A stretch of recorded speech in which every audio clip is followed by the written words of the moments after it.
We are live. The Nilvah Nexus, James the Idol Smasher at gmail.com. And I am not a predominant Noahide, and nor am I worthy of anything more than a nice conversation. Always consult your local rabbi before I go any further, before we go any further. And any other video you might watch on the Idol Smasher YouTube page, go consult your local rabbi. I've been called a predominant Noahide, Gare, whatever, and I don't like that. I don't want to be predominant. I'm a schmuck with a camera who hosts a hangout, you know, and I socialize. That's just about it. I'm not predominant in anything. Anyway, Lee is here. Lee, when I was discussing with Lee, Lee's been bringing up in our Facebook page a great topic. He's wondering, you know, how do we implement the 7 laws of Noah now?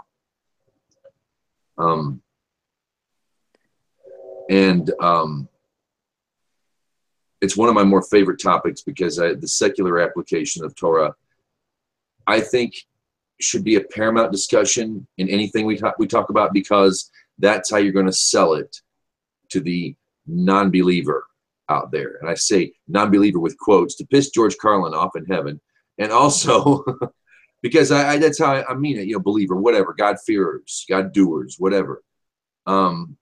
There's a lot of people out there who might be God-fearers to an extent, but they live their own lives. They kind of, you know, they're on the perimeter of religion, and they, you know, they're good people. I'm not knocking anybody, but you're not going to be able to sell Noahide law as a practical application unless you sell it on a secular level. And for the most part, Noahide law is secular. However, the world is not, which kind of leads to what I was discussing before we started to hang out was, you know, I can count on Israel. I know where Israel's going. The nation, the land, the country, if you will, which eventually it will not be the state that it is now, thank God. I'm talking about, you know, the land, what's to come in the Jewish Bible, the Messianic age, and the influence that Israel will have on the world, and that it will be for the better. So I can count on Israel. I mean, the other day I'm talking to a guy, you know, a bunch of Christians were in a room as a Christian Hebrew debate, or Christian Torah debate, New Testament versus Torah debate room on Facebook.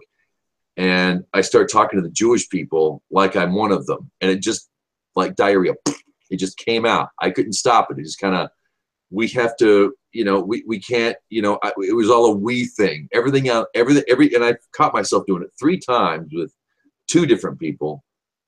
I'm going off like I'm Jewish. You know, let's not scare the Christians off, because the Christians were coming and asking a lot of questions and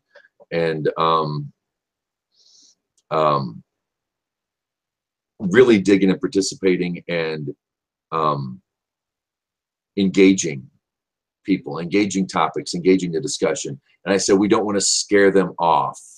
This is the first time in our history, something along these lines. The first time in our history when we've had this many Christian friends. We. Here I am talking to a Jewish guy like I'm one of them. Totally by accident, and I wasn't going to go back and edit that. You know, it tells you where my head's at. At the same time, I live in Oklahoma, USA. I would prefer a Torah-based society, an enlightened society, under any and all circumstances. It's always going to be better under a Noahidic law, or at least a Noahide-based law. The Torah gives us better examples of how we can evolve and improve.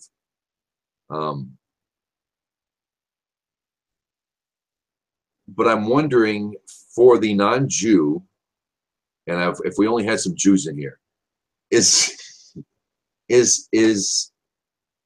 supporting Israel and what's to come a separation of what we have now? Am I, because I believe my country is doomed. I don't think the people are doomed.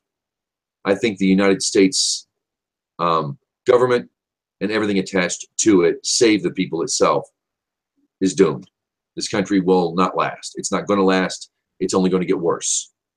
Nothing good will come from the United States from here on out. The people, aside from government, that's a different story. I believe the American is, and when I say American, I mean Mexican, I mean Canadian. You guys in the United States, Americans are a breed of people that should survive, that will thrive, that will that we're going to make it. I think that we're a strong people. I just don't think that flags and Uncle Sam and statues of George Washington, they're going to be meaningless here real soon. And I can't say that I'm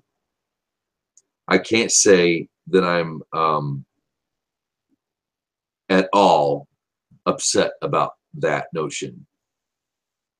And I wonder, is it because I look to Israel? I said to my wife today, mentioned this to you earlier, Lee. Lee's been patient, he's been quiet and all that. I said to my wife, I said, you know what stinks about being a Noahide, a Ben Noach? You know what? Because I read the Torah and I know what we're capable of. I know what God says we're supposed to do, and that we're and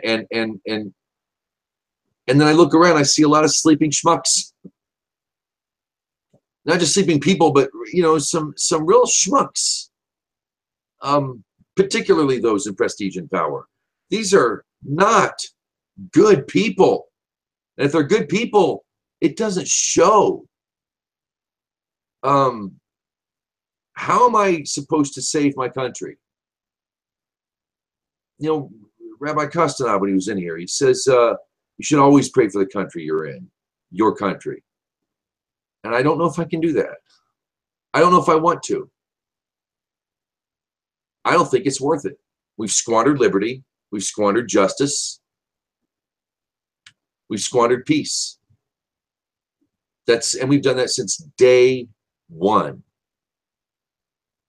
All men are created equal, except for Indians, Negroes, and women. End of story. That's the American policy. And there's a lot of people who are still pissed off about that to this day. Still pissed off about it. They're still angry about it, and they still fuel a fire that doesn't need to be. Why are we here? Are we worthy of this? Is this the best we can do? Was it really worth breaking ties with the throne in England? Was it worth it? We could use a king right now, I think. We could use a monarchy, an active monarchy. I think that would be better than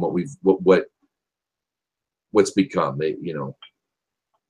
I saw a meme, and it's Charlton Heston in the Planet of the Apes, and he's in a cell with two apes. And if you've seen Planet of the Apes, if you haven't, stop watching this and go watch Planet of the Apes. It's just brilliant social commentary. And it's a picture where they had a collar around him, a metal collar, and two poles attached to it. And he's in pain, and it shows these apes are prodding him with these poles. And at the bottom was a caption, it was a meme, and the caption said, "At least I still have the Constitution." And that's like the greatest meme I've seen all month. I don't think we could find a better meme, because that's what we've become. But the Constitution is a fake idea that is meaningless. Cops don't follow it. Courts don't follow it. Lawmakers don't follow it. End of story. The Constitution is a dead document, if the pathetic excuse you want to call for courts in our country. It's not that we have it so bad here. We have it pretty good compared to a lot of people in the world, particularly Venezuela, China, Russia. I think we have it better here. What saddens me and what concerns me is that we've lost our way and we've squandered. So am I less of an American or a worse citizen because my eye strays to Israel, because I see a future? I have a map, at least, of what's going to happen. I have something to hold on to. I have no faith that America will become any better. The people are perfect. The people are great. Its government is horrific. Horrific. It is an evil, evil, evil, evil, evil, evil thing. I can't say that anymore. Nothing good comes from the United States government. Nothing ever, ever, ever will. Ever. The thing that makes our country great is the people. So if I reject my state and I look east and I look to Israel, because I can count on Israel. I can count on that. I can count on Torah. I can count on the Jewish people when it comes to Torah. Am I less of an American? Am I squandering what's here and now because my eye strays east? Ross! Dude, I would have shut up if I knew you came in. Hi. Welcome. Thank you. Hello. So, oh, and Lee left. Hopefully he'll be back, because I was going to hopefully have him chime in on my rant that I've been going on. How are things down south, my friend? We are still recovering. What happened? There? Mm-hmm. Okay. Now things are coming together. People are recovering. Tons and tons and tons of stuff on the curbs all up and down the street. And it's going to be a while before a lot of that even gets picked up. And even after it gets picked up, they got to find some place to put it. But for the most part, the water's gone. Okay. The rebuilding has started. Hmm. Other than that, I mean, people are just anxious as hell to get back to work. A lot of them are. They're already back to work. Freeways, you wouldn't never know that there was ever a hurricane or a tropical storm or anything. But everybody's just putting it behind them and getting back to normalcy as fast as they can. And, you know, helping out, recovering, doing whatever. Good. I hear there's so many people coming to help, be it the National Guard or people on the street, that Texas is actually turning some people away. There was one of the divisions of the Oklahoma National Guard was deployed. They were like deploying or on the way to the plane. You know, they were actually deploying at the time, and Texas says, you know, it's okay. We're doing okay. And I've seen videos of authorities saying, you know, okay, we've got plenty of help. Thank you. Yeah. That's a beautiful thing. Beautiful thing. It's just totally overwhelming. I mean, people have come here from all over, and my company has brought in technicians from other states to help with the restringing of the down cable lines, reburying lines, trying to get some of these trouble calls out of the way, repairing nodes and plants and infrastructure, really. We literally have people here from, you there? Yeah.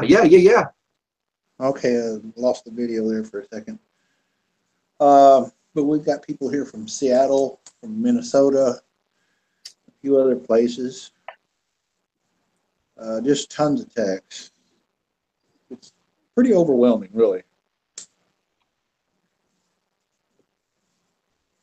I mean, just you're right though. They come from everywhere: Oklahoma, Israel, Louisiana, of course, and I don't even know where else. I know there are people here from New York. One guy from Kentucky. I don't know if you saw the video or not. A fellow from Kentucky said he couldn't sleep, got up, hooked up his boat, drug it down here to Texas, put it in the water, and he said, I never felt more at home than I have since I've been here.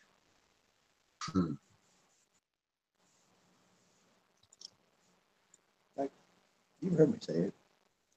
Ain't too many strangers in Texas. It's true. Texans are friendly. They're just loud. Really, they'll straight up. How you doing? Yeah.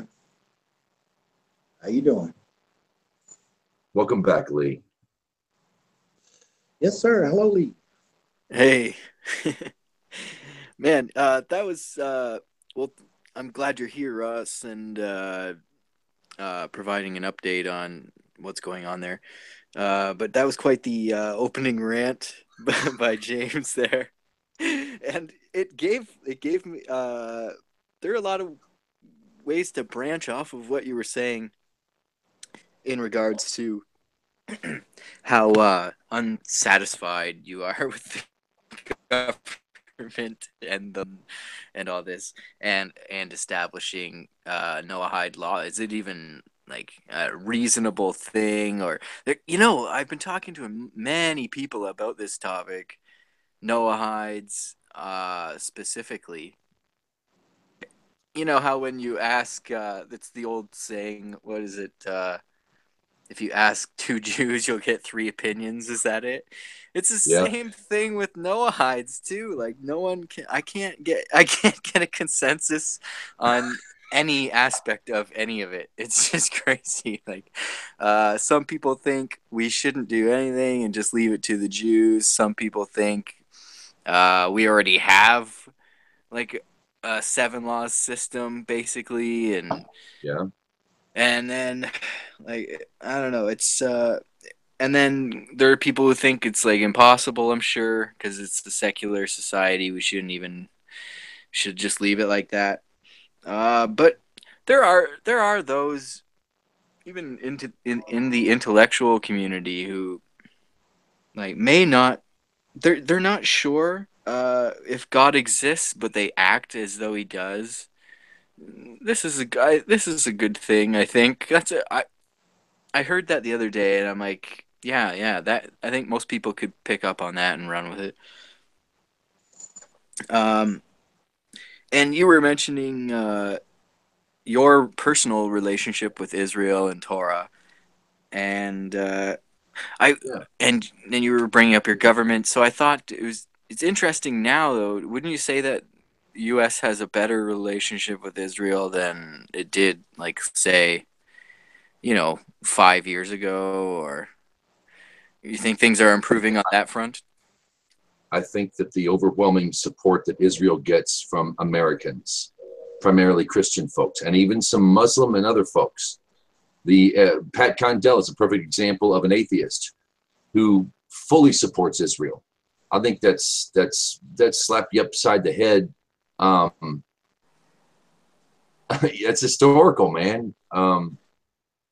As herself, not the government, not the labels, but the amount of people who show support for Israel, and considering we're predominantly a Christian nation, I think is unheard of. Yeah, definitely. And I think I think we have a better system than Israel too. I hope that Israel will. Things are getting better. Things are getting better. Things really are getting better.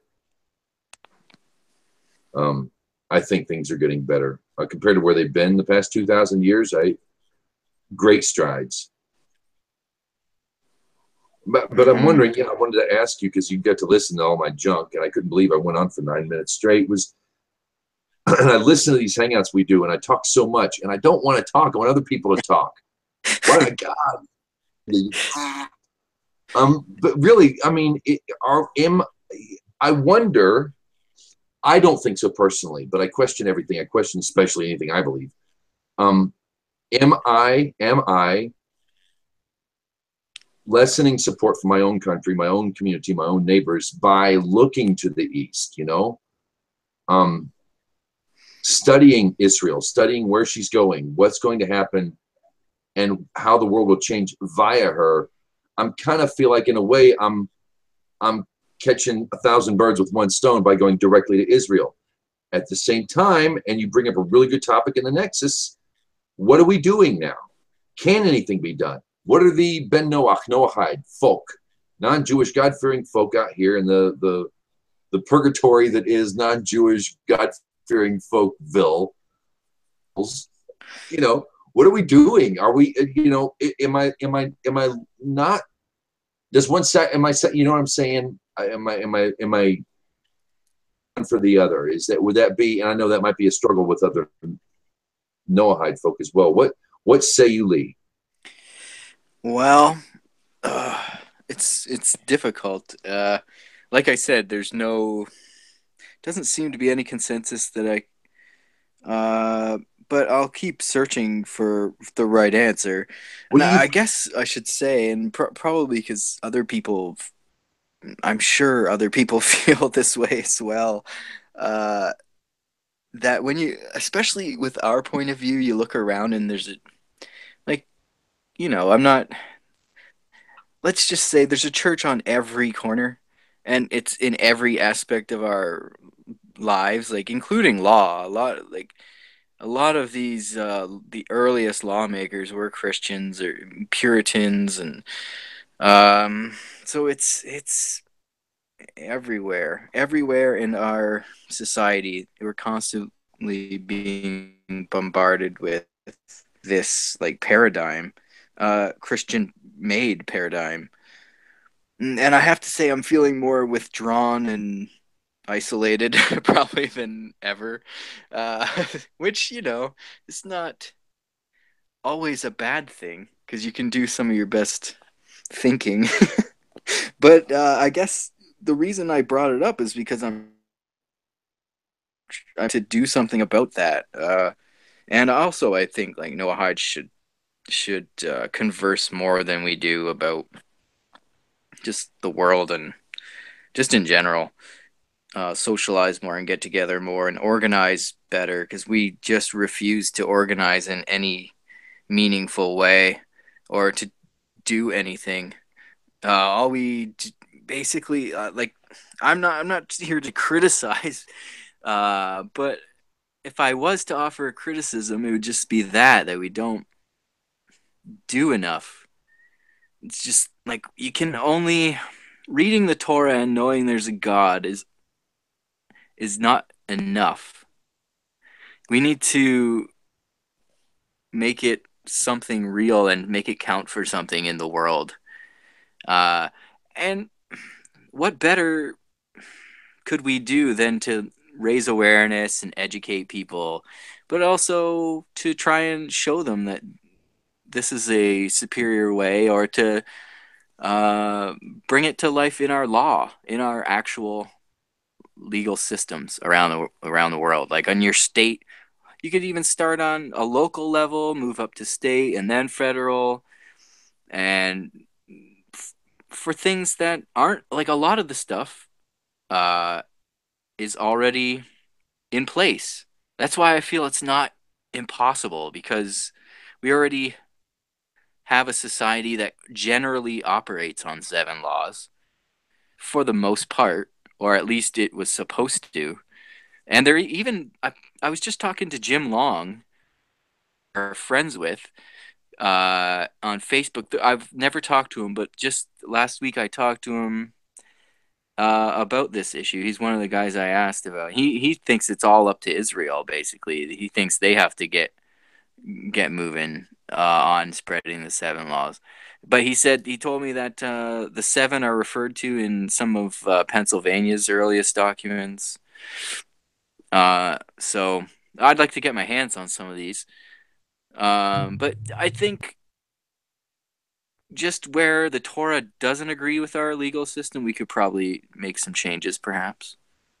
And at worst, to let people know about this thing that we do.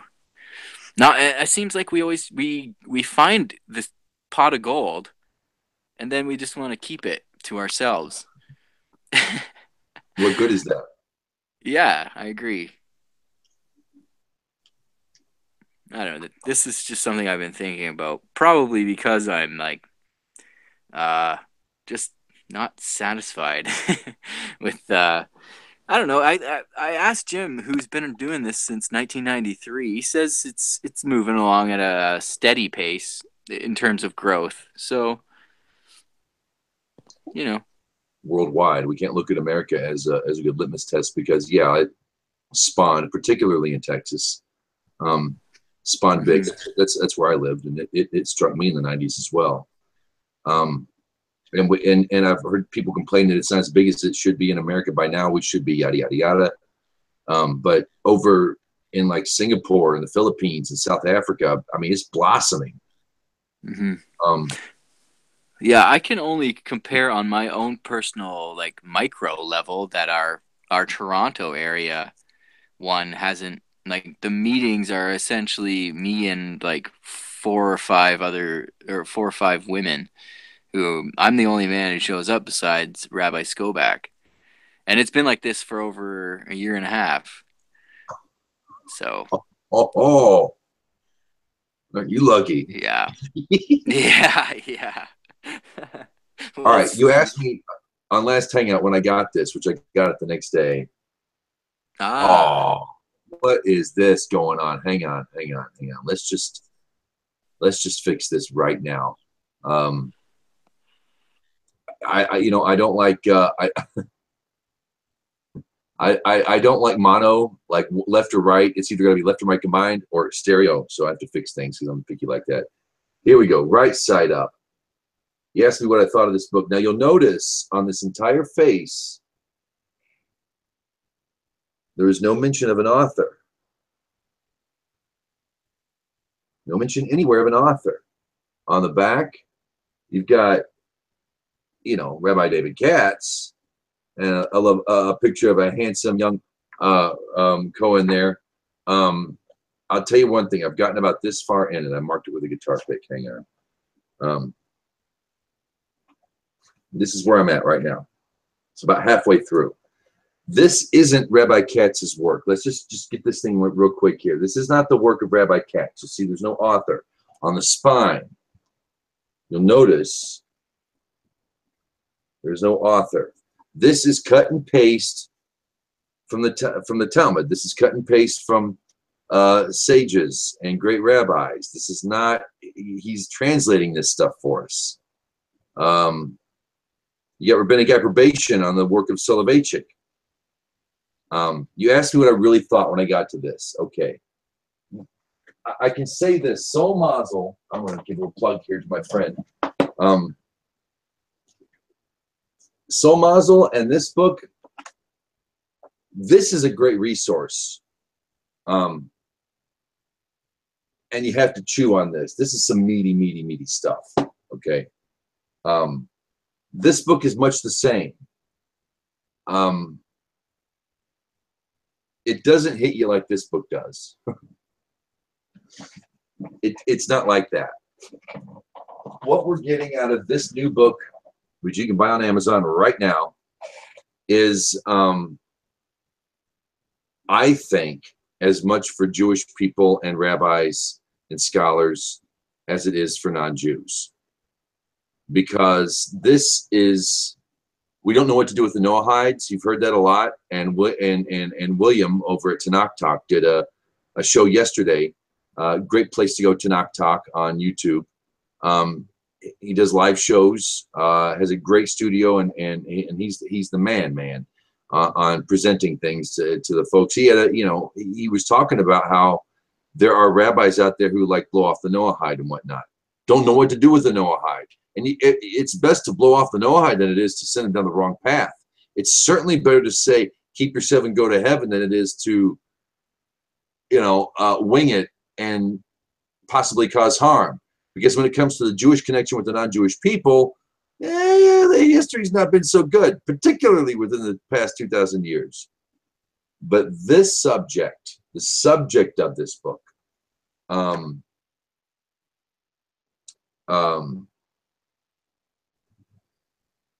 is what does the Torah say in dealing with non-Jews who come to you? Now, let's just back that up now. In the modern world, God bless the internet. Baruch Hashem, thank you for the internet. And thank you for the rabbis who go on the internet and teach us. Thank you. The Noahide seeks is a seeker. Usually, there's not a whole lot of going into churches and say, reject this guy and go with God. They're seekers. They're coming out and looking for something, and giving 7 Noahide laws, which is perfect, is the best thing for them to latch onto. I get that. But when it comes to a Jewish person, a rabbi, a community who has these goyim, seemingly, kind of pork eaten, kind of, disheveled, maybe poor, coming to you. This is what Torah says to do with them. This is how we deal with them. This is how we deal with the non-Jew who comes to worship Hashem. It's a bit different to be one who is a good human being, commanded and doesn't do, or does because he's commanded, or does because he's not commanded. There is a distinct difference. And a lot of people who come out of the church don't let go of God. They're looking for, God forbid I say it like this, but to get a point across, they're looking for a golden calf. They're looking for something. Moses is gone. They got nothing, rather than instinctively going to the law like Noahides have been trained to do, thank goodness. People tend to, they want something, want to latch on to something. They got to have something. Once you get through their heads that it's not the idol, it's the law itself, it's the Torah itself. It's once you start consuming it like manna, you'll get it. You know, it begins to nourish the body. It begins to nourish the soul. Your mind is clearer. You can go out in the world and make better decisions. But all that aside, this is a great book because it's basically, you know, Rabbi Katz cutting and pasting. Everything that's already there about the Ger Toshav. They say there's no Ger Toshav till Yovel. Well, duh. You still have Jews in New York and California. You still, yeah, okay. No one's, it's not paradise. We're not ready to, you know, and here, who was it? That a Ger Toshav would be under the law. I think it's Rabinovich, Eliezer Rabinovich, Nachum Eliezer Rabinovich, who describes the Ger Toshav as an equal with God in the land once Mashiach is here. Once there is a Yovel, once we're at least building or have a temple, the Ger Toshav is pretty much an equal citizen. He calls him an equal to Israel. This is mind-blowing stuff. It's always been, Jews are here, Israel is here. Yet there's halacha. There is a place for a people who come to them and are so dedicated to God and Torah and keeping the law for his sake alone, and just enjoys the Jewish people. You know, you're not here because you have to be, because you're under contract to work and you can go back to, you know, wherever, go back to Poland or wherever and you know, be with your family. These are people who come, you know, there is a law for this. There is a law, there's halakha, there is a philosophical thing. Go ahead, please, Ross. Yes. You're cutting out. What? Okay, you're good now. Okay, good. Page 20 in the book that you just had, right? I don't know. Lee, do you have it? I don't have this book yet. Okay. James, you have Page 20. Let me know when you get there. I'm on page 20. Okay. Number one, I'd like to give you my take on just number one. Are you open to the page? Yeah, do you want me to read it so we'll know for context? Sure, go ahead and read it, and then I will give you my take on it. This is excerpts and elucidations from Rabbi Aaron Selakovich. This was what got rabbinical approbation. This is what is kind of shaking things up, amongst a lot of other things. But this is what Rabbi Katz translated, and everybody went, "Wow, awesome job, dude." This is it. This is number one. The Goyim in our times are generally categorized in Torah as we are to help them and do not hurt them. This obligates us to save them and give them sustenance. And they have the status of a Ger Toshav in some respects, but they do not complete Gerei Toshav, which exists only in times with the Jubilee year, or when the Jubilee year is operative, when they are to accept upon themselves meaning Kabbalah, their Noahide obligation before three Israelites, which HaKodesh Baruch, who commanded in the Torah, as explained in the Rambam, Hilchos Malokim, chapter 8. Okay. That's one. Yeah, you got a good grip on what it's saying there, right? From what I gather, it's... I'm going to reword it slightly. Okay. The nations today are generally categorized in Torah. We're using a Torah basis to categorize the nations. We are to help them and do not hurt them. This obligates us to save them and give them sustenance. What that says here, do not think on a physical level, but on a Torah level.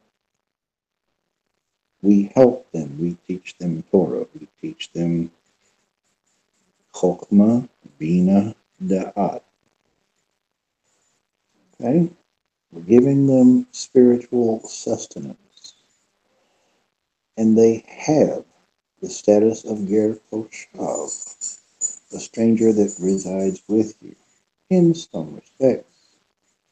But they are not complete Gerei Toshav.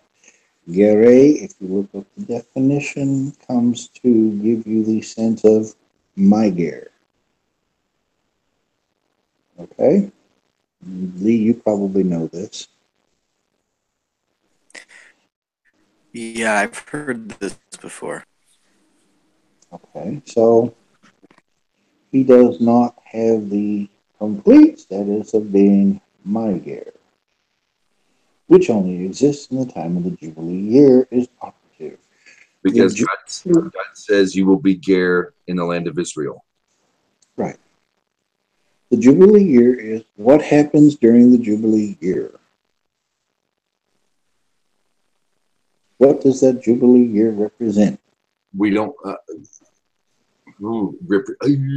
renewal. I know it's like a sabbatical year where you can walk down the road and pick an apple off a tree and eat it. All property goes back. All slaves are freed.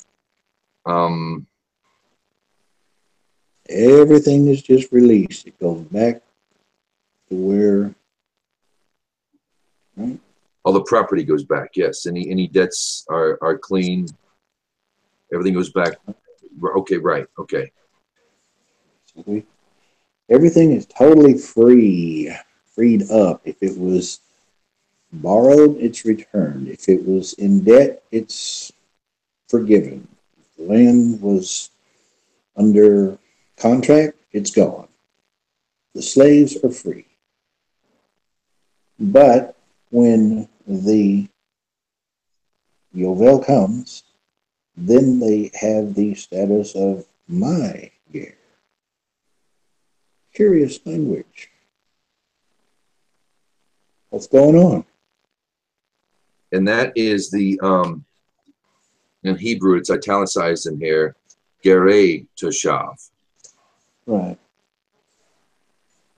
So when they are to accept upon themselves, receive their Noahide obligation before 3 Israelites, they've already maintained that Noahide obligation. Elsewise, they wouldn't be there as Ger Toshav. Are we correct so far? Okay, so going before these 3 Israelites, which is commanded by Torah, he is taking an oath or making a statement of that I have kavana, I have understanding.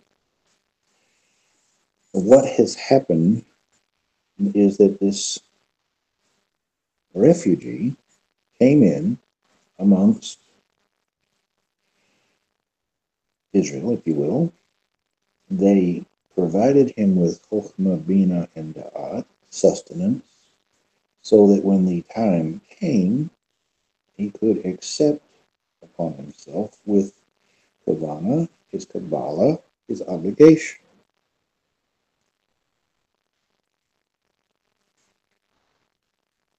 Do you see how that reads? He is no longer a refugee.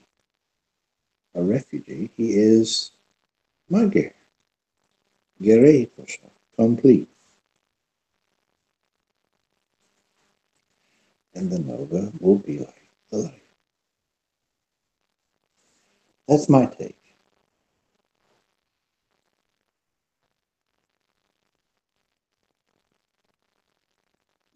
Comment? Anybody come? Yeah, it's not about the label, and I think we've gotten, because we've marketed this thing. Sadly, labels have become very, very important to a lot of people. But most Noahides today are more Ger Toshav, I think, than they know. You know what I mean? There's more. We can't be equal because, we don't have the land back yet. But when it happens, there will be. I mean, imagine a place where where it's not yours, but it feels like home.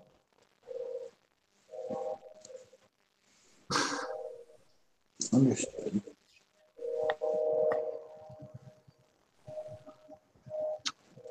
And again, too,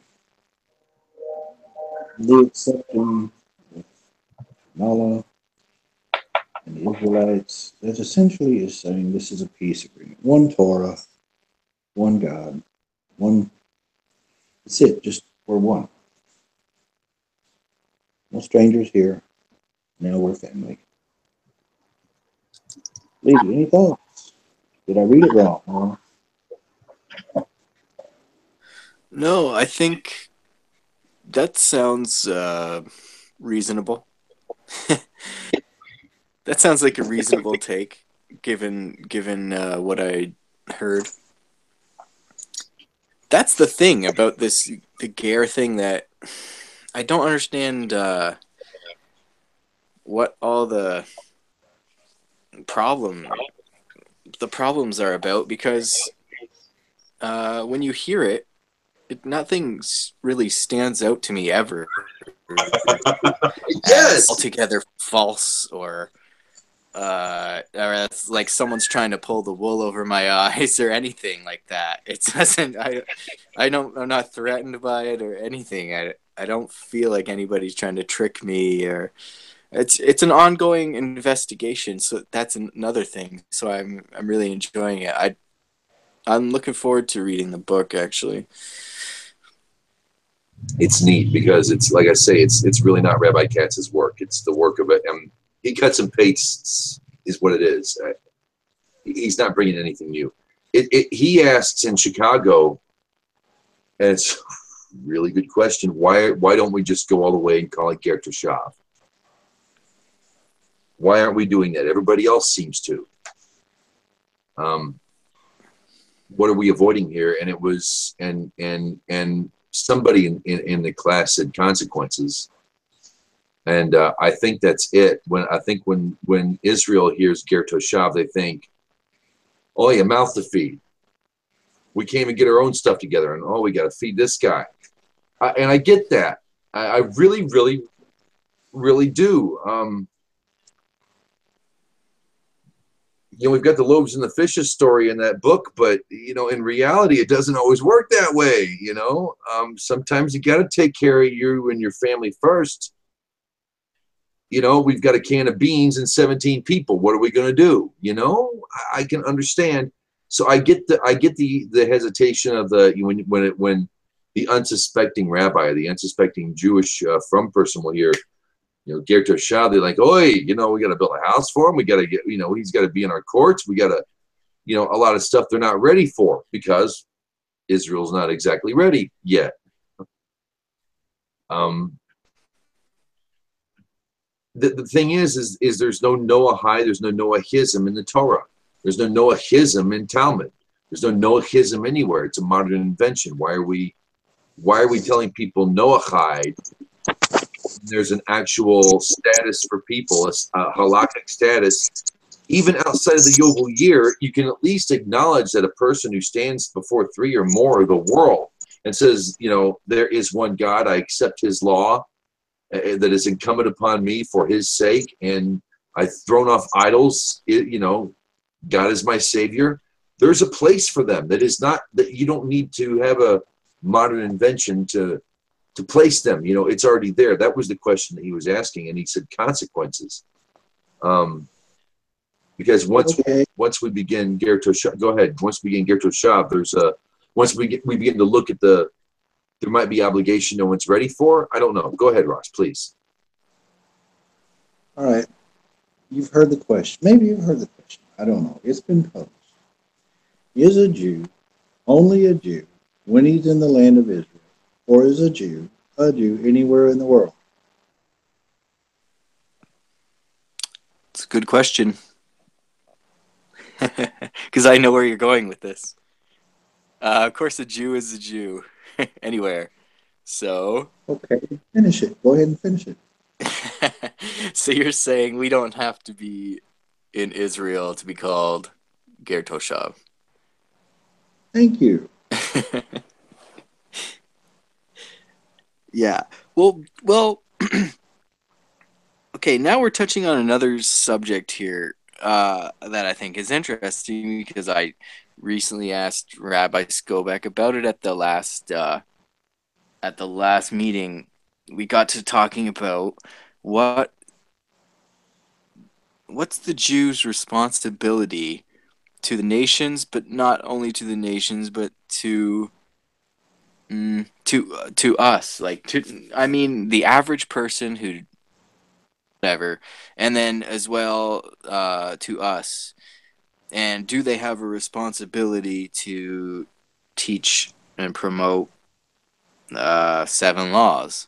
And there again, there didn't be seem to he didn't know. He didn't know actually. He didn't. I don't. So that is just means that there's probably no consensus. Of course, we have light to the nations, but what does that mean, like specifically in law terms, or like what are they actually responsible for? Does that mean that I just explained what he's responsible for.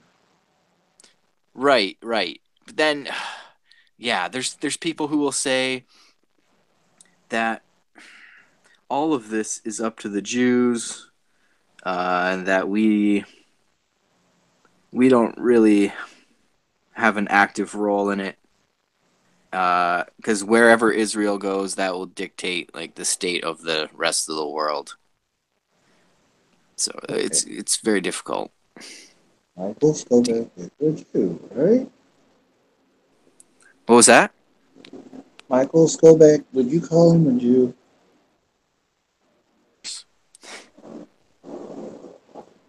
Is he a Jew?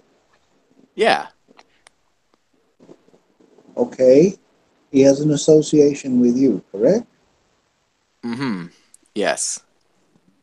Would you call or consider yourself on the map as Gertel Shaw? Personally, like if someone wanted to, I wouldn't tell them that it was wrong. I have to get my hands on the book first before I'm willing to.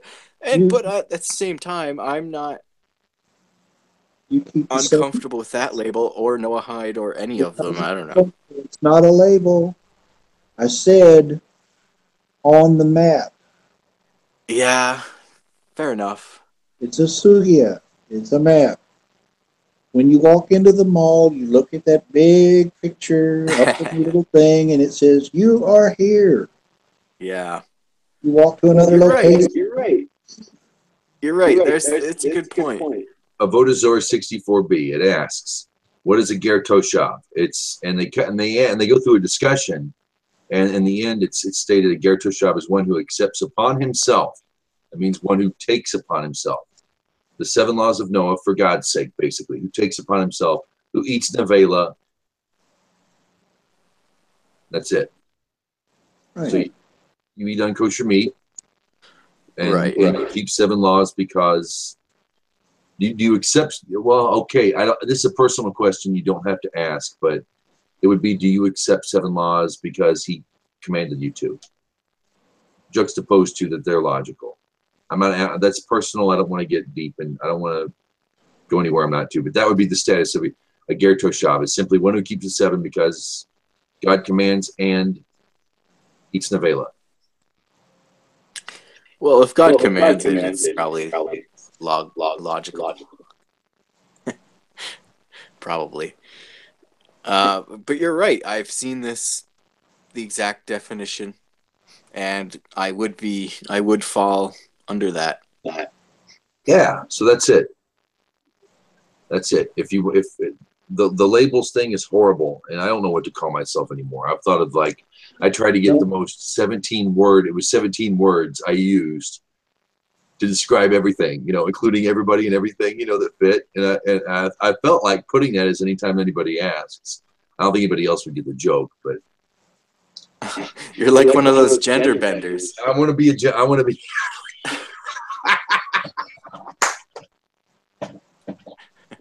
I'll take that. Okay. All right.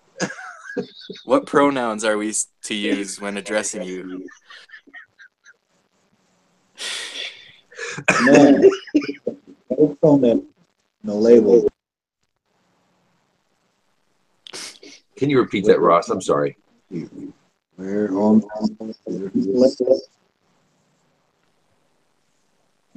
I buzzy? At first, yeah. Say it again, please. One more time, please. No labels. It's where are you? Yeah.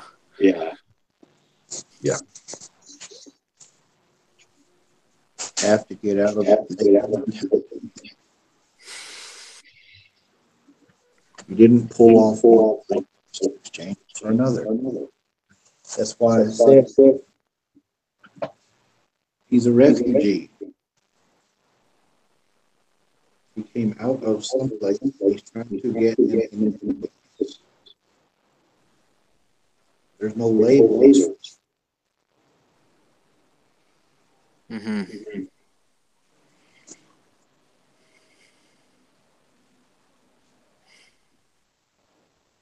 Can you think of it in that way?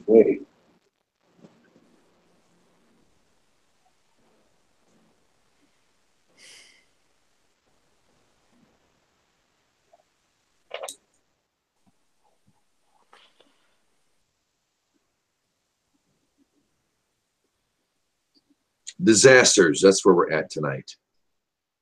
I asked in the question in the group,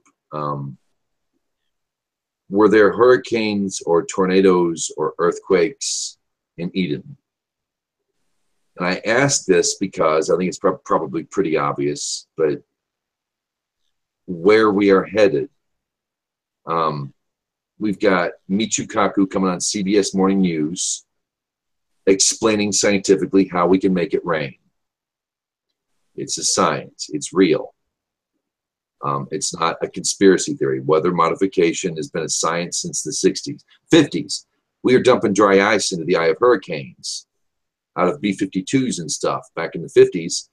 And we were getting, people from South Africa saying, please stop doing this because you're sending our hurricanes. And they stopped putting dry ice in hurricanes. Yeah, it turned the hurricane, but they went southward, the hurricane gained speed and started wiping out South Americans. And we stopped doing that. So what I'm asking is, we have some big stuff hitting our continent right now. Irma is spooky, to say the least. Ask Ross here how Houston has felt in the past couple of weeks. And there's a poignant passage in Torah. It says that the earth and the land will be judges. He calls on the earth and the land to pass judgment upon Israel right before they enter. I'm wondering, is this a universal concept we can use? It's a big thing. Our morality affects nature. One of the more scientific Kabbalistic teachings, your behavior, your morality directly affects the physical world. We hear when Mashiach comes back that things in nature will change. Particularly, we hear about the wolf and the lamb lying down together. The lion will eat grass. That's a massive biological change. And my question was, does our morality affect the rest of nature? You hear an Indian say, an American Indian, Native American. I don't want to offend any white folks out there who get upset about what we call Indians. So I don't want to, call Indians by the wrong name. Indians call themselves Indians here in Oklahoma. There's no shame in that. Only shame elsewhere. Always listen to what the land is telling you. I love that because I think that's the first step in discovering God. Always listen to what the land is telling you. What does nature tell you at the time? When you go outside and you sit and you listen, what does she speak? What is the song that you hear? Kind of a thing, So I was wondering, Cho Jim Trungpa, one of my favorite authors from the East, he says that disasters are man-made. There are no natural disasters. And I inferred from what he was teaching much of the same thing I think I get from Torah, which is what I was hoping to get from other folks here. Does our behavior directly affect nature? And should we keep that in mind while we observe Torah, learn Torah, keep Torah? So there you go. A topical, relevant in the news discussion. I thought I'd bring up. Any takers? I can't say that it does. I mean, I recall the incident where Elijah fled to the mountain and there was an earthquake. God wasn't in it. The wind blew. God wasn't in it. All the events that it mentions that occurred, God was not in it. And then he was still.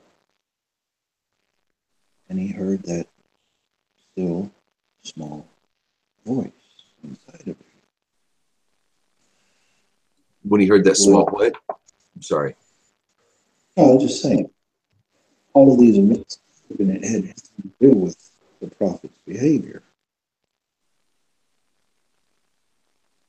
It was just a demonstration that no matter what's going on outside of you, no matter what, you need to hear that voice. Job. No. Mm-hmm. Job. Yeah. Lost all of his cattle, lost his health, greatly. And it didn't put him. He wanted to hear that voice.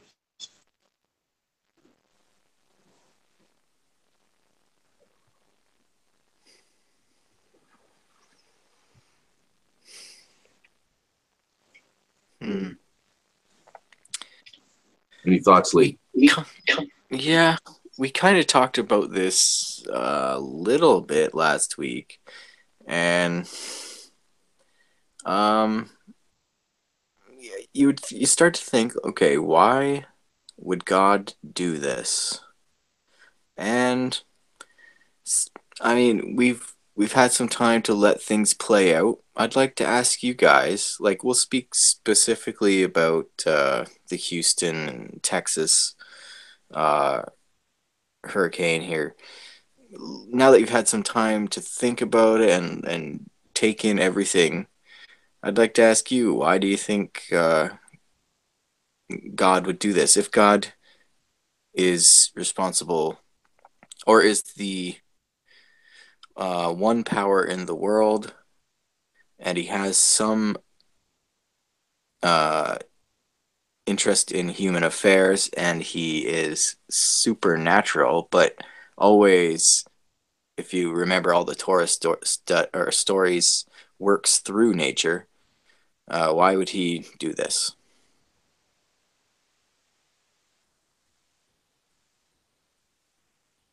How do you mean works?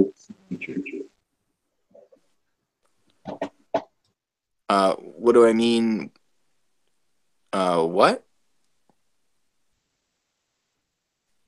You said he works through nature. Right. So he uses nature, things that we would see as natural. He never breaks the laws of nature to make his point. And this is one of the things that they say, like, if God showed up uh, in some like cloud formation, or we got a glimpse of him, all that would happen is we would eventually just try to uh, figure it out with some scientific method that it wasn't actually God. It was a naturally forming cloud formation, and we would, build a golden calf. So yeah, like what I'm saying is he splits the sea through nature. He, he never breaks the laws of nature when he's making his point. So, what do you think the point is here, if there is any, or if like, why do you think? What is the purpose of this hurricane? I personally don't think there's any purpose per se. I don't believe in signs and omens and this and that sort of thing. I don't really necessarily mean it like in a superstitious way. It's more like this thing is real. It did happen. Uh, and so I guess why? I got to admit, these tropical storms came at a time when America hadn't been so divided in many, many, many years. I mean, it was getting ridiculous. I believe it was implied from an outside force, but the division, I think, was there. But, you know, it's like catching something in mid-mitosis and stopping that, you know, separation, if you will, or that conclusion, maybe in reverse. I gotta admit that I can't admit, it's just the way it is. This stuff went down, and all of that Confederate statue war stuff went right out the window. And I was talking to Ross when he got cut off earlier. It was like, I've never seen so many. I mean, Texas is turning away help, even from the National Guard of Oklahoma, who's going to come down there. You know, You just nailed it. Potentially, like you could argue this, that like you're seeing why these things happen sometimes. It has the ability to bring the best out of people. Their most godly conduct.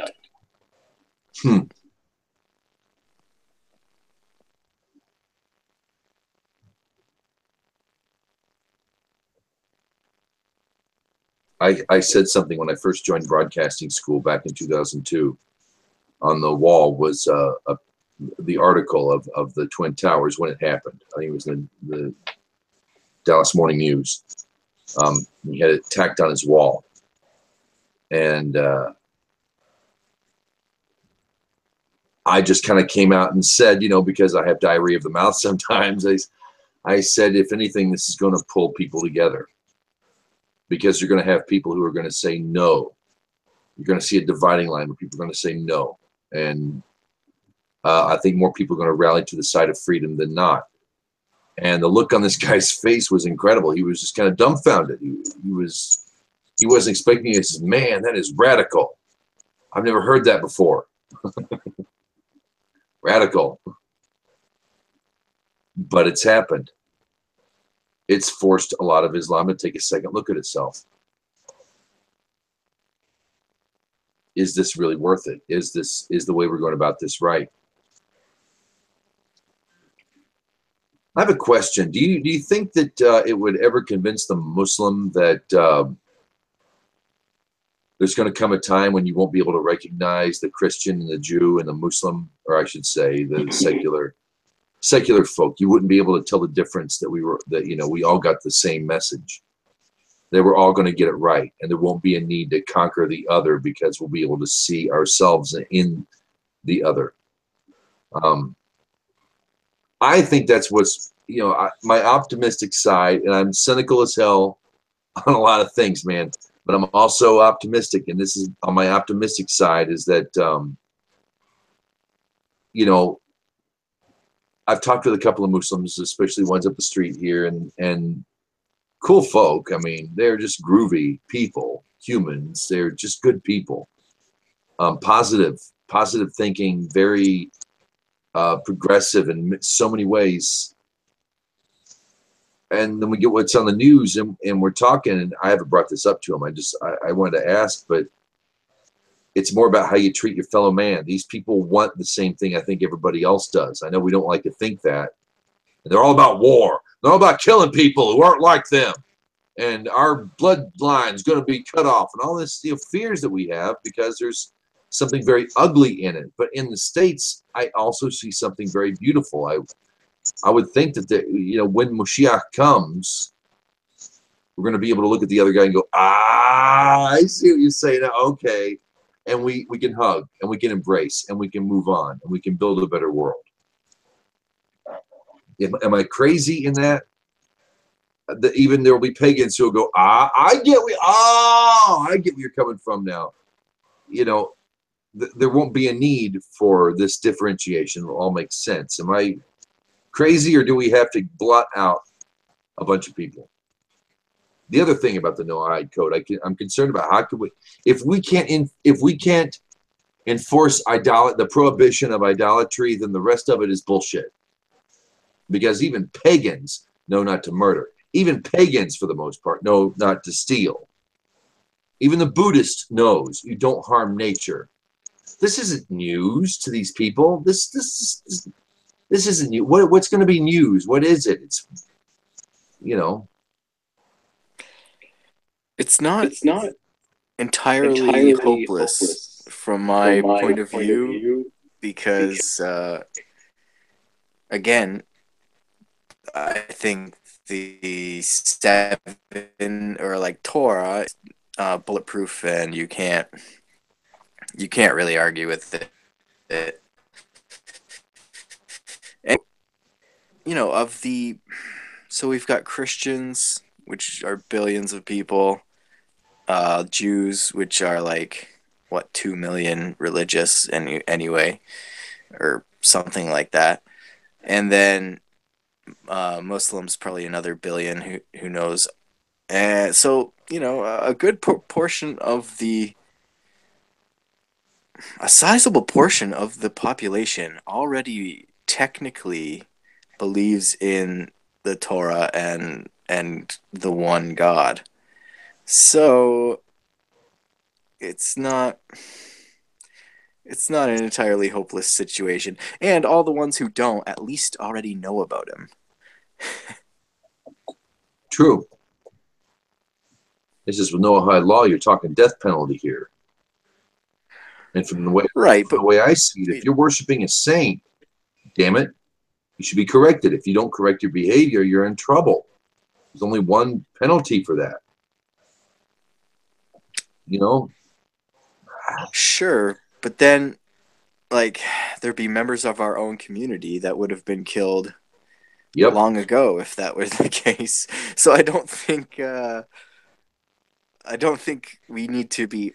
I always run into this argument with people, and I think that a lot of people do think that for certain things the death penalty should be an option. I mean, for child molesters, a lot of people are like, yeah, just kill them. They shouldn't even be here. So I think if we were going to try and put the 7 into use, I'd say keep the death penalty on paper and then use it very sparingly, only under very specific circumstances. But keep it on the books, I'd say, as to let people know this is serious business. Yeah, that's my thought. You kind of sound Jewish when you say that.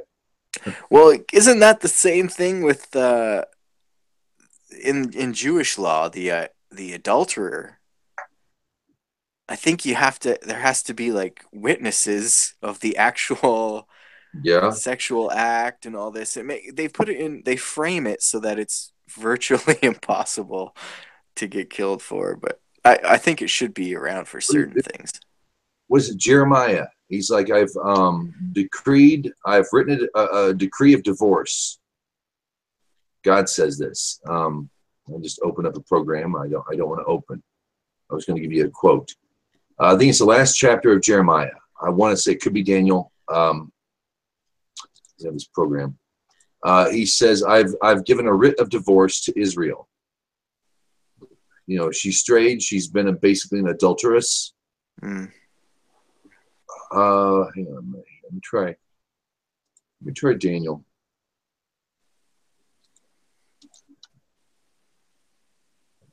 Hang on a minute here. Okay. See, there's no penalty as far as I know for adultery in our world, other than like divorce. Certainly sue. You can certainly sue the person. You can? Divorce, yeah, you can sue for divorce for. Yeah, sure. Right. I don't know where it's at. God writes a writ of divorce to Israel, and then just 5 verses later says, "Tell Israel to come back to me. I'm not going to hate her for it. I'm not going to give her any flack for it. I love her. I want her to come home."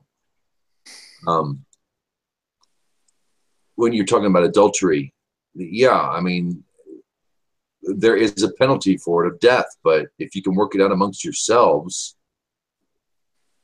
I look at the theft penalty. In Judaism, when you steal, you become the slave of your victim until you pay him back twofold. In Noahide law, you kill him, and nobody gets any compensation. And it's good for a person to know that when you steal, you are worthy of death. You should die. But when you get into Jewish law, you look at the whole of the Torah, God sets an example, although it's not incumbent upon the nations, sets an example that, okay, there should be compensation. You have a victim here. You have someone who's lost something, someone whose property has been destroyed. You caught the guy. He owes him. You kill him. You don't get anything back. You put him in prison for 20 years. You're making this dude, you're making the victim pay for his 3 square meals in cable TV. How is that justice? How is he compensated? This isn't justice. I don't give a shit what you call it. United States law? That's bullshit. The victim gets no compensation. A virgin girl who gets knocked up by a guy who rapes her, he owes her nothing in today's law. He goes to prison for 30 years, gets sex with men, and 3 square meals, and cable television. And what's she got? She's a single mother with nothing but WIC, but food stamps. Ooh, food stamps. Oh, that's justice, isn't it? I don't know. The Noahide law, you've got to teach it. You are worthy of death, but at least in Judaism, you get something back. You get a return. You get some kind of. There's no justice in killing somebody for stealing. How is that just? He's still left unwhole via his property, maybe kidnapping. He's not whole. This person is a victim. He's owed something.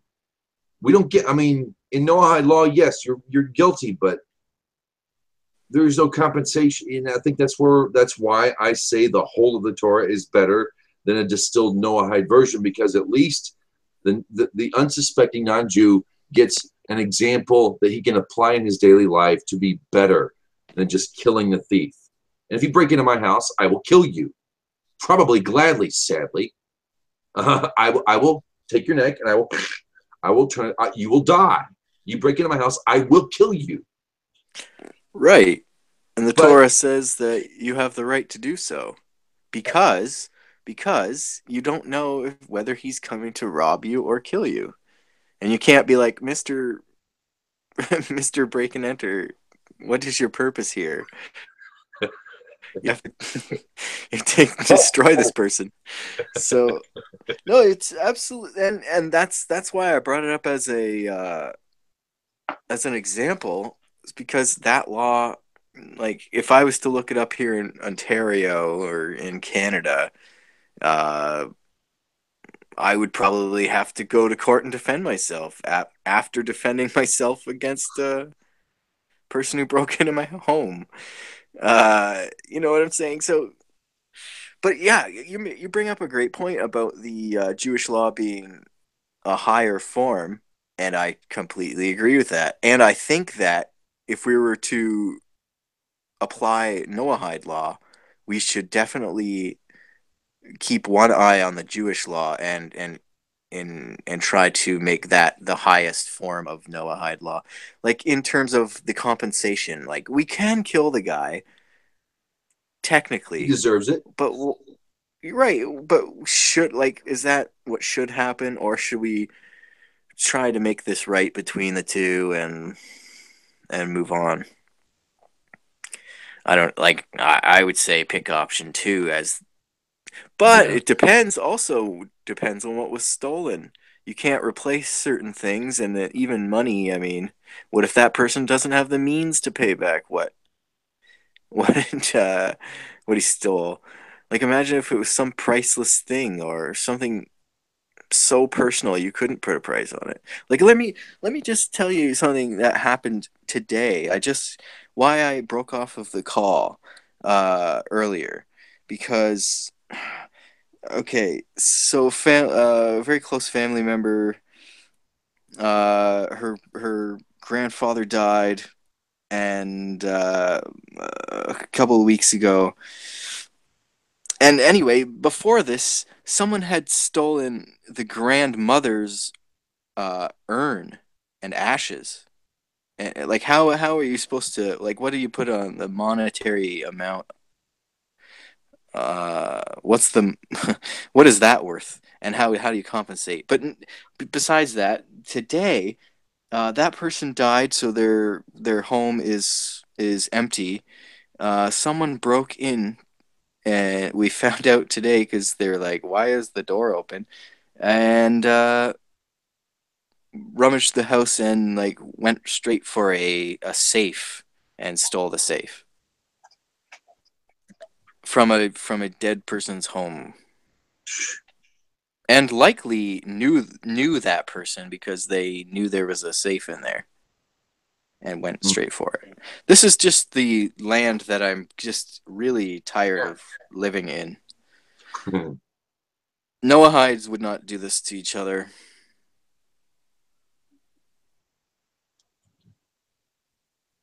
Or Gertoshav. Yeah, no, you're right. Yeah. No, it's very doubtful that we would. I'm sorry to hear that. One, that's kind of distressing. Of all things to steal and earn, for one. First, really? You don't know. You don't get it. Really? Yeah. Got any necromancers in your area? Any worshippers of the dead? I Whoa. don't know. It must be. I don't know what these things are made of, but I guess it was probably sold or something. But then, yeah, and to go for the safe, and there was like, And valuables in there. mm-hmm. So, yeah, this is the world that we live in, and this is why I'm like, I know that establishing seven laws in the courts isn't gonna keep people from doing that, but doing this kind of stuff and keep them from being desperate or on drugs or whatever. But still,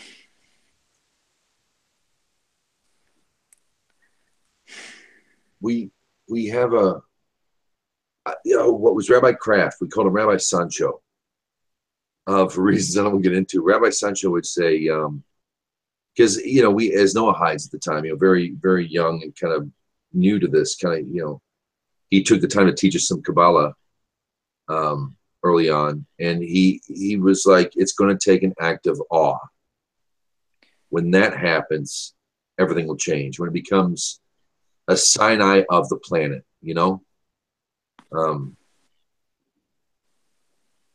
it'll become apparent, because you're always going to have this, whoa, did you see that, in your head when you look at your fellow man. It'll be that, I guess that's comforting to some degree, maybe. And then Rabbi Dove was like, well, then, it's all going to go back to death and taxes, and you're still going to have this. But we read in last week's in the Gutnick edition Chumash that there's going to come a time when the police we know of today will no longer exist. That a policeman's there to help you. In fact, they'll be almost redundant. It'll be an almost ceremonial title you give to one person amongst 10, to be a Torah cop. It won't be the cop we know of today. We don't have to persecute and bring somebody in Does the guy gathering sticks deserve death when he broke Shabbos? Did he know he was breaking Shabbos? It doesn't matter. Why was he killed? And it's explained. I don't have it looked up. It was explained that because you brought him to me, because you didn't know what to do, you brought him to me. I'm going to say he's worthy of death, you know? And he died for it. It was not unjust, but could there have been a better way? Could Israel have handled it better without bringing it before God? Because once you bring it before God, God's going to say, off with him. I told you not to do it. You do it. What are you thinking? Dead. Stone him or whatever. You know. Mm-hmm. I don't know where. Well, we have the ability and capacity to show mercy. A lot of the best judges in our legal system, as it is today, the best ones are merciful in a lot of situations. Typically, an inmate or someone who's charged with something he'll get sentenced with something, or there'll be let's say, like a recommendation of a sentence from the Crown, and then it's usually chopped down to like something way less harsh. So I don't know. I guess we have this ability. We should probably use it more often than not. Amen. There's a generation of people in law enforcement who've forgotten that. You know, there was a time when a policeman would come to you and he'd tip his hat, and you know, it was a whole different thing. And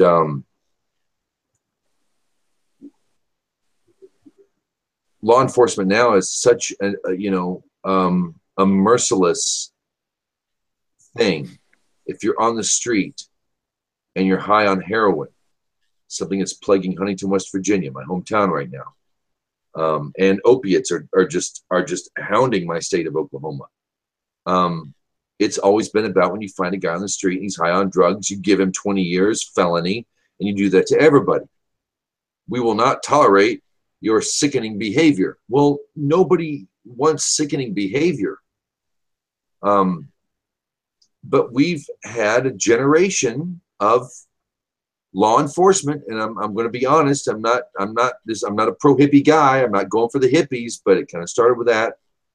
We've had a very militant, merciless criminal justice system in our country. I don't know how bad it is up there. I've only encountered one policeman. He barely spoke English, and he was a sweetheart. He's like 6'10" or something. He was in Shediac, New Brunswick, Canada. Yeah. Geez, this guy, Frenchman, gentleman and sweet guy, and was really good to us. But in America, you know, the RoboCop thing, you've got people who've been brought up thinking you've got an evil satanic abhorrence among you, very little mercy. And then Portugal comes out about 10 years ago and decriminalized all drugs. And all the money that had gone to fighting the war on drugs, which was subsidized by the UN with a lot of our help and money, they rejected the notion and said, we're going to do things our way. And they started treating addicts like medical patients in a hospital. They began to approach it medicinally and not criminally. Their drug use has gone down. Their crime rates dropped by 50% on anything drug related, if anything at all. They've seen a huge, massive reduction in crime by adding mercy to their application of law, which is what you were saying and why I'm going on so long about it. I think you just summed up the whole thing right now. Mercy, mercy, mercy. Amen. And I'm done with that now. So I'm going to bow off camera, and that's I'm done.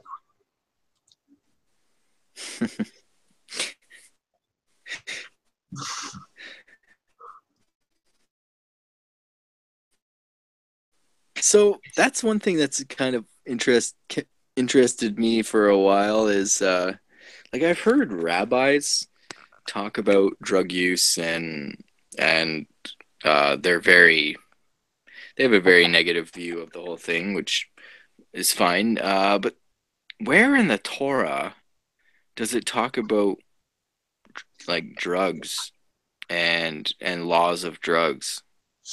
Okay. You can't go to a temple intoxicated. You can't bring an offering if you're intoxicated.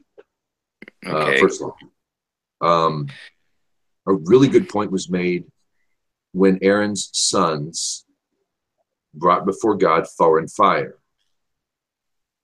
and God zaps them. You remember that story? It was a little while. The next thing that God and God speaks to Adam personally.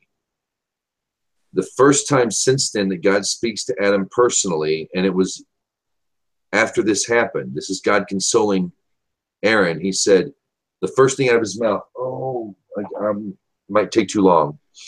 If anybody wants to look it up, that's great. He says, do not become imbibed with alcohol and overly intoxicated. And what the commentaries, the sages, what they put it at was that it was intoxication. I got an offering. It's gonna make the Lord so happy, man. We're gonna get down. We're gonna add some new herbs to the fire, man. And we're gonna go up, and God's gonna freaking love it, dude. Yeah, dude, rock on. And they're all hyped up on their, and they go up and offer a bad fire, and God, they're priests. These are Kohen. Zaps them. And the first consolation that God gives to Avram on a personal level was don't be drinking too much stuff. You're the priests now. And that is kind of a hit home because we all have a priestly nature. And I do enjoy a Samuel Adams Boston Lager. So have mercy. Do you think, I never thought about this before, but do you think, like, I don't know, drug use and chronic drug use and habitual drug use, especially hard drugs or even, do you think this counts as a form of idolatry in that you're kind of using potentially a medium to get to these states or to get to some spiritual level? Do you think it would count as idolatry? Yes. It would fall under the category of idolatry, absolutely. Yeah. That's another thing for me to think about. And I'm one right now. I'm a 90s kid, grew up in the 80s, and I was one of those. I was never as hardcore as anybody I was, partying with. Very much a lightweight. I think I went over the edge. I mean, what is laughable to the crackhead, figuratively speaking, is whoa for me. But I've been there, and I know what I was there for. And even when I realized what it was for, what I was doing it for, I still kept doing it, knowing it wasn't working because it was comfortable.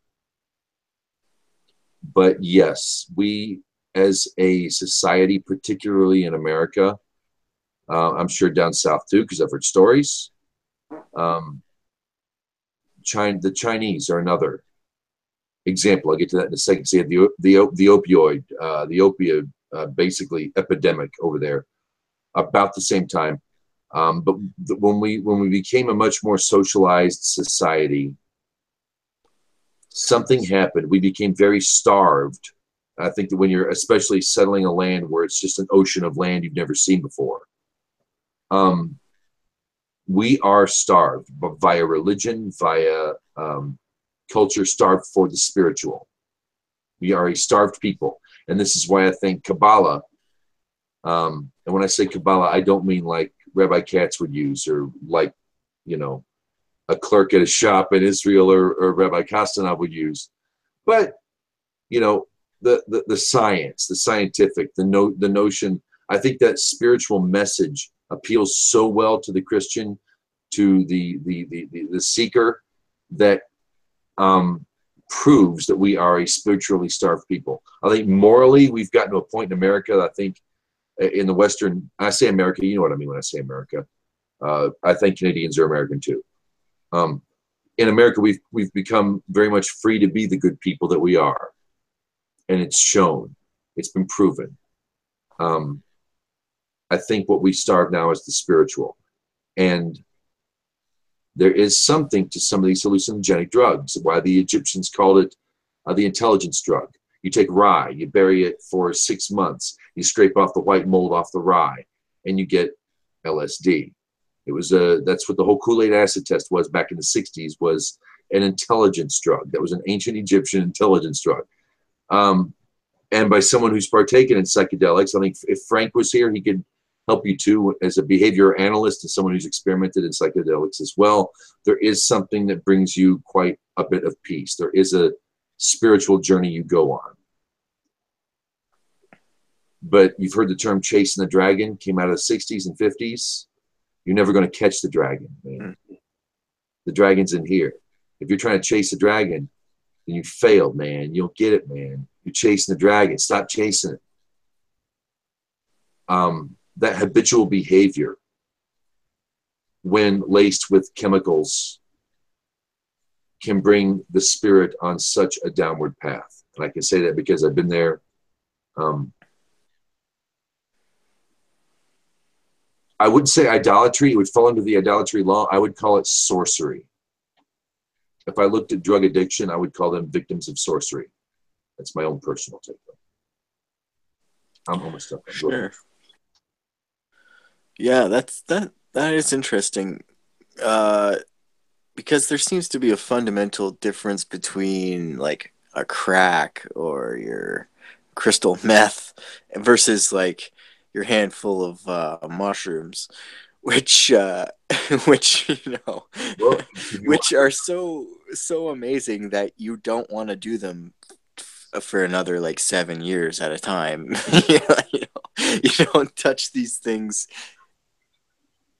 you like have to every pick them off cow shit. day. You're doing That's them us. years or so.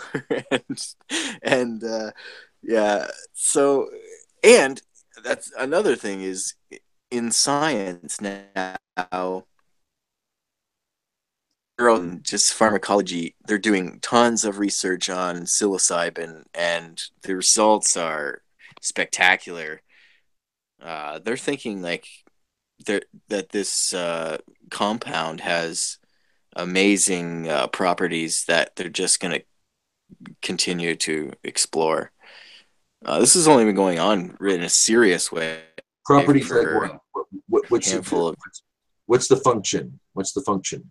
for psilocybin, there's hints that or actually documented evidence for therapeutic use for PT, high anxiety, depression, and it shows that a person can change his mindset after a serious large dose, or even there's been benefits in microdosing as well. Like so, the science coming out has been all positive. So it just shows that these are here for a reason. I mean, it's the Torah really does say though, like you're not allowed to get wasted and act a fool. So, but we are here. I mean, we it does. It's not. I always thought, like, how it says, God says, I've given you every green or all herbage that's green. I mean, what is he trying to make a differentiation between like the green herbs, which we find in medicine and cooking and all this, and herbs such as like herbs in quotations such as mushrooms, which aren't green. So I don't think the color is brought up. Okay. Seems like vegetation and herbage. I think the word green is used somewhere. Every herb yielding seed which is upon the face of the earth, every tree in which is the fruit of a tree yielding seed, you shall eat for food. Okay. And maybe it comes up later in like Noah. I have to. Anyway, I'll have to look it up again. But I always thought that was interesting. Like maybe we're not supposed to eat certain types of mushrooms, but every green herb for food. Okay, so the animals. Okay, here you're right. 30, to every beast of the earth, and to every fowl of the air, and to every thing that creepeth upon the earth, wherein there is a living soul, I have given every green herb for food. And it was so. I see. There you go. I So we see. can have any tree, Anything.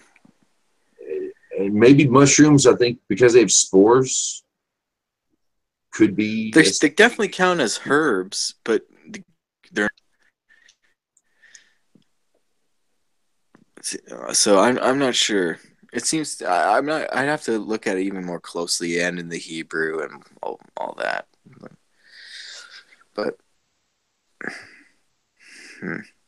and then we don't know what the actual fruit is, the forbidden fruit, which could be growing at the base of the tree of knowledge, and we know that if in mycology, the mushroom itself is known as like the fruit body. That's its technical term, is the fruit body of the mushroom. Huh. Anyway, who knows? But I've heard it was a fig.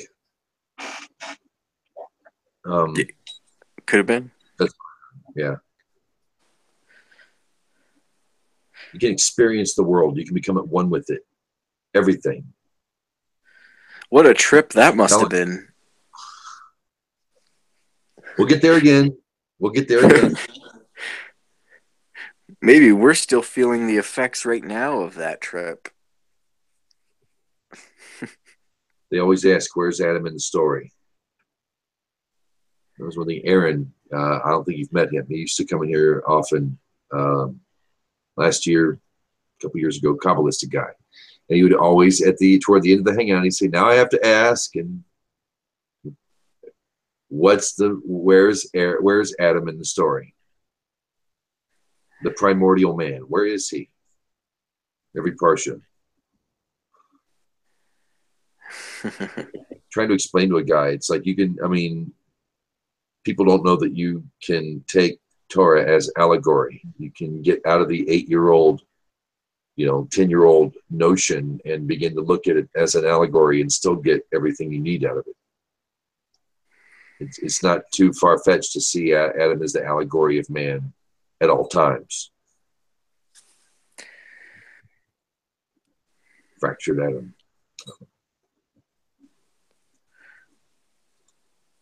How you doing, Ross?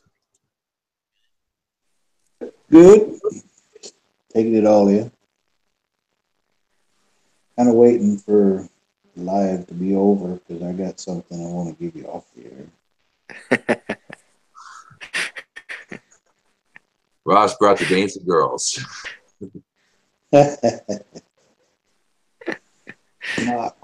Not quite.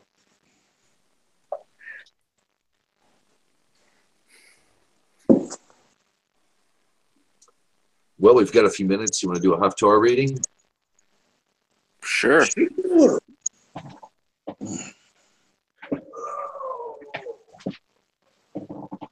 Kasitzi. There's one thing I really like about Torah, and that appealed to my Taoist, secular Buddhist background, was the yin and the yang, that there's a positive and a negative. And we get curses and blessings. God says, here's the blessings that come of you if you do this. Here's the curses that don't. And the curses always outnumber the blessings, which tells you that we're probably more fine-tuned to living a better life, that mankind's nature is to live a good life. I don't know. We'll see. But Haftorah this week, that's rather short. Isaiah 54, 1 through 10. Oh, baby. Okay.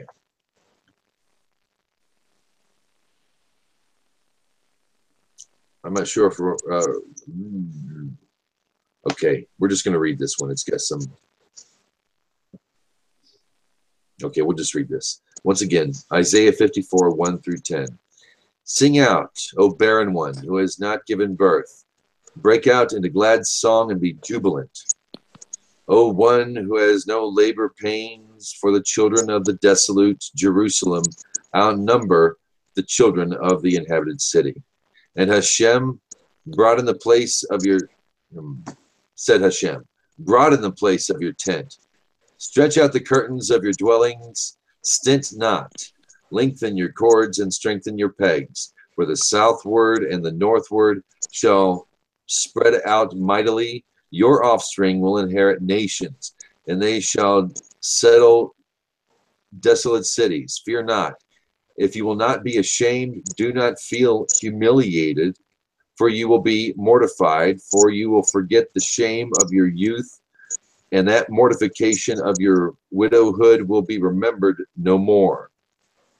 For your master is your maker.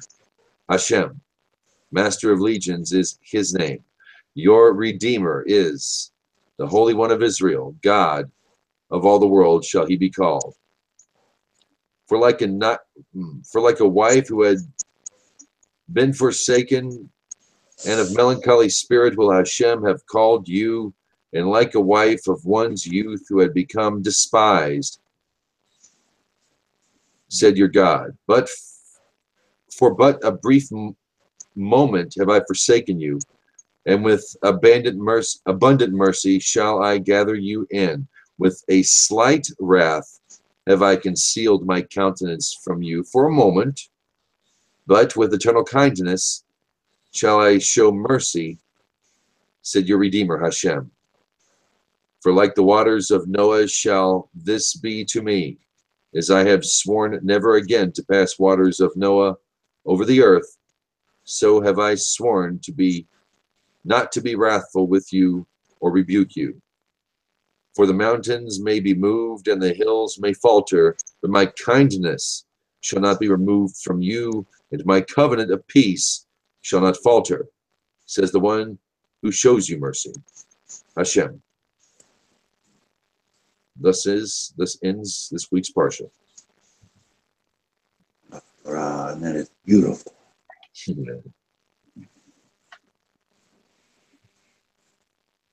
Commentary. The prophet addresses Jerusalem, the mournful city that has twice left behind its children, that sits like a barren woman watching her neighbors fawn over their broods. While for there is only the agony of knowing that she will never experience the joy of creation and growth. To Mother Jerusalem, who is tempted to shrink within her loneliness, God says that she should expand her homes and boundaries more and more, for they will be too small to accommodate the hordes of children who will gather and bring her unexpected comfort and gratification. She will be like a wife temporarily banished, only to be recalled again by a loving husband. The grief was painful while it lasted, but in retrospect it would seem like a brief moment of discomfort, fleetingly intruding on a long and fruitful life. God's love may be veiled, the prophet declares, but it is sturdier and more enduring than hills and mountains. And that is from the Stone Edition.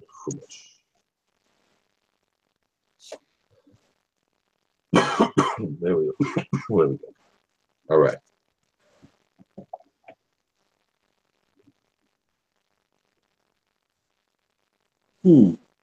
We're coming, y'all. Yeah, Lee. All right. Go ahead. I'm sorry. Well, what was that, Ross? I was saying, can you read Little Hebrew? Oh, I wish. It's something I've been putting off for a couple of years now. I know I've learned about Hebrew, and I know it's the most amazing language on earth. But I just haven't done it. I just haven't read it or learned it. $10 on Amazon. You would be really surprised how well this works. $10. Okay. Yeah, I've got a little something I'm working on myself.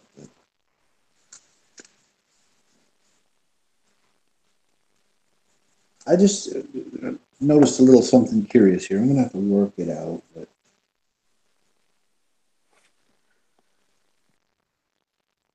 bereaved of children, but for a brief moment, but with abundant mercy I shall gather you in.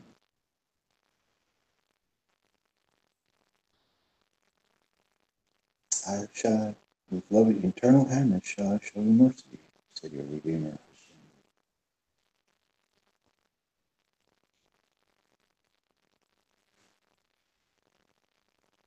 Inherit nations, and they, the nations, shall settle in desolate cities. What is that? Oh, did you miss that? Oh, you're muted. Did not miss that at all. I kind of see it in reverse chronological order than it's been said. But these desolate cities were the nation's cities at one time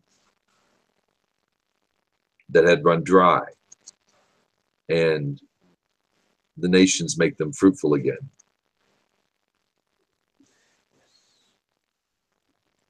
By their influence. That's how I saw that this week. This year.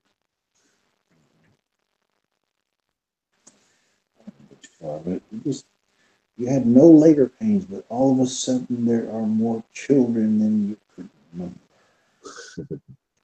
You've inherited the nation, and they're going to come and settle in all your desolate places. Stretch out your tent. Stretch out the curtains of your dwellings. Lengthen your cords. Strengthen your pegs. Oh, I love that language. I could barely hear you. You were breaking up there, Ross. I was just reading it. Just stretch out or lengthen your cords, strengthen your pegs, stretch out to the north and to the south. You're gonna need a bigger sukkah. It's saying the place of your tent. That's a singular tent, not plural. What does tent always refer to? The tent of Shem and Eber. Thank you. That's it. Okay, yeah, that's what I was thinking. And it's just amazing how it goes on down here. I was mad at you for a brief moment. Both of you. Not just Israel, but the nations as well. But I will have mercy. For like the waters of Noah. Yeah. I'm not going to wipe out the children of Noah again.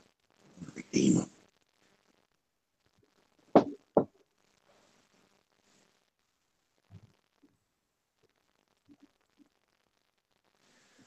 What is a covenant of peace? Oh, well, I've been down that road before. I won't go there again.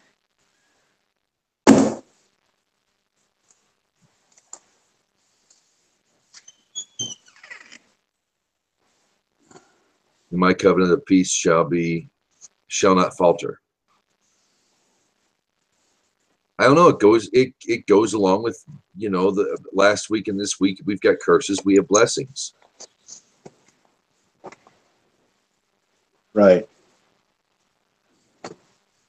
The peace is always there. The peace is attainable right now, in this moment. I don't see there's any other way to read it.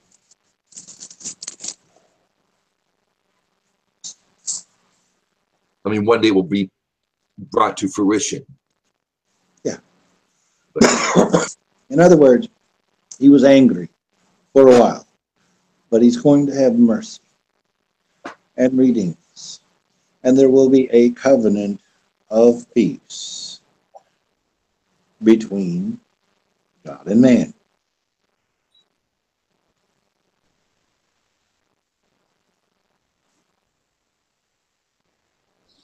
And man and man.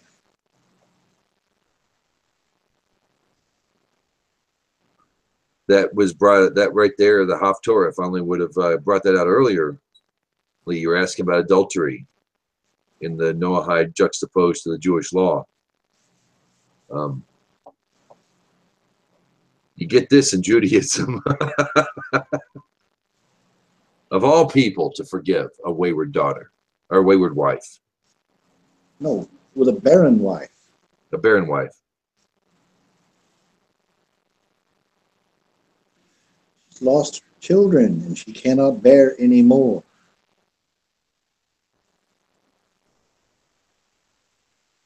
It's kind of like the 20th century. That's the kind of attitude a lot of people took, I've noticed, is I'm not even going to bother with it after all we've been through. I'm lucky to be alive, you know? Yep.